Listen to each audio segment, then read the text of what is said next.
In the late 1990s, the Mini brand was teetering on the edge of extinction. Once an icon of British automotive manufacturing, it had massively lost its relevance. At the time, the global small car market was filled with mostly forgettable cars. Models like the Toyota Tercel, Geo Metro, Chevy Prism were all small practical cars, but were far from being classified as exciting. Still part of Rover at the time, Mini was plagued by its association. The cars were built in outdated factories, had shaky build quality, and had a brand identity that hadn't evolved in over 30 years. Very few people believed that BMW's gamble in 1994 to acquire the struggling automaker would succeed. A German luxury powerhouse taking ownership over a tiny, quirky British car brand seemed like a recipe for disaster.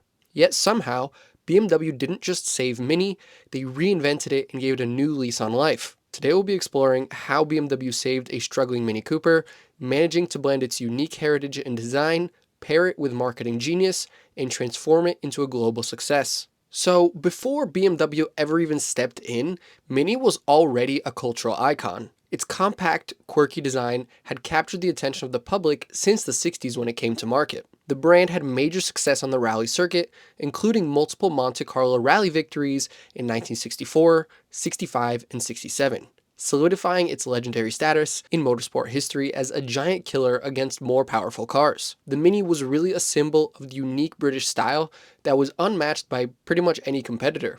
But by the early 90s, it was clear that the brand's charm wasn't enough to compete in the modern market. The classic Mini, while beloved, was outdated and increasingly impractical, struggling against more efficient, reliable, and technologically advanced competitors. At the time, Rover owned Mini and Land Rover, along with a handful of other brands like MG, Austin, and Triumph. But in the years leading up to the acquisition, Rover was in serious trouble. Outdated manufacturing processes, which included a lot of manually intensive assembly lines, non-modular vehicle design, weak supply chains, outdated tooling, and poor quality control, meant that they consistently lost against more technologically advanced competitors. They also had a really volatile workforce, which experienced frequent strikes and labor disputes, and a high turnover of skilled staff. Experienced engineers and factory workers were leaving for more stable companies, taking their expertise with them. At the time, the company was reportedly operating at a loss of between 2 and 3 million pounds per day.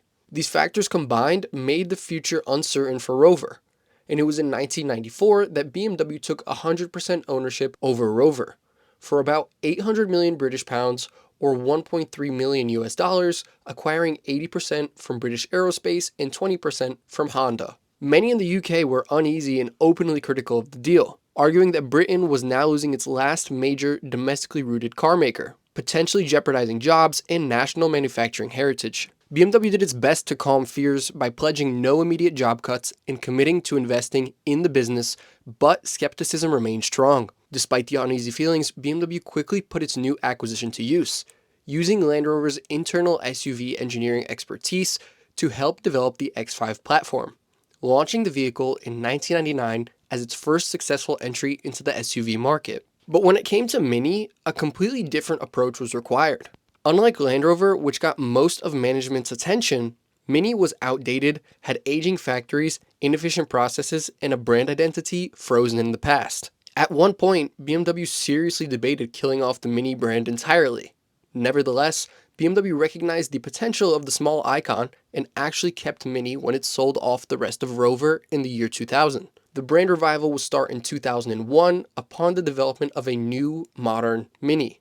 Reviving Mini wasn't just a matter of tweaking existing designs, it required rebuilding the car from the ground up, modernizing everything while keeping the badge true to its heritage. When it came to redesigning Mini, BMW turned to some of its top talent. They enlisted the help of legendary automotive designers Frank Stephenson and Adrian van Hooydonk to produce concepts, with Stephenson's vision ultimately winning out. Stephenson's initial sketch was based on a simple philosophy. What if the Mini had evolved over 30 years? The result was a car that honored Mini's original styling cues. It had a compact shape, appealing portions, and a fun personality while integrating modern technology, safety features, and featuring big performance improvements. The balance of heritage and innovation became the blueprint for the first new Mini Cooper launched in 2001. But it wasn't just the car that got a refresh. BMW completely rebuilt Mini's entire manufacturing and workforce strategy. The Cowley plant, which is where Minis had been built for decades, was completely rebuilt and modernized as Plant Oxford,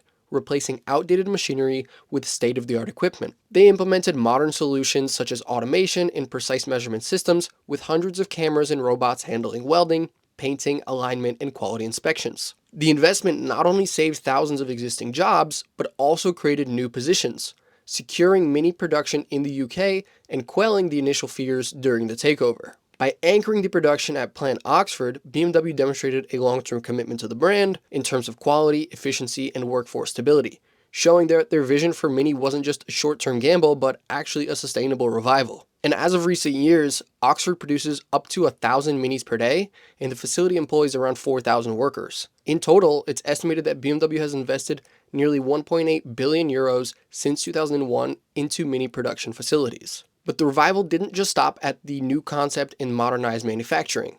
One of the biggest parts of Mini's revival was the rebrand and the marketing push. BMW introduced the all-caps Mini logo, which is what we recognize today, signaling the fresh modern identity, and firmly establishing Mini as a premium desirable brand.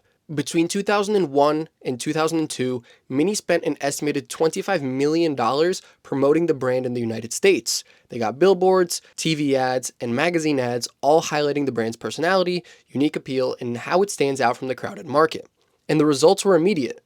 By 2002, 50,000 potential buyers had registered online, signaling a surge of interest, validating BMW's vision for the brand. By 2003, Mini had sold 36,000 cars in the US alone, surpassing all expectations, and demand was so strong that production couldn't keep up, prompting BMW to introduce online order tracking, where customers could see the production status of their Mini in real time. Over the years, the Mini lineup would expand to include the convertible in 2004, the Clubman in 2007, the Countryman crossover in 2010, and eventually electric models in 2019. Mini's reinvention under BMW has become a textbook example of a global automotive success story. In 2012, Mini set an all-time global sales record with 301,000 vehicles sold. In 2013, Mini set a record in the US, selling 66,000 cars.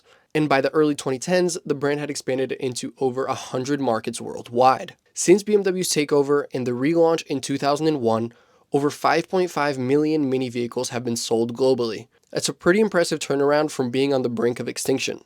Today, Mini continues to thrive as part of BMW's portfolio, accounting for nearly 12% of BMW Group vehicle deliveries in 2024. Hey, my name's Nick. Thank you for watching that video. I really hope you enjoyed it. If you're interested in seeing more business content like this in the automotive and tech space, definitely consider sticking around, and I'll see you in the next video. Bye-bye.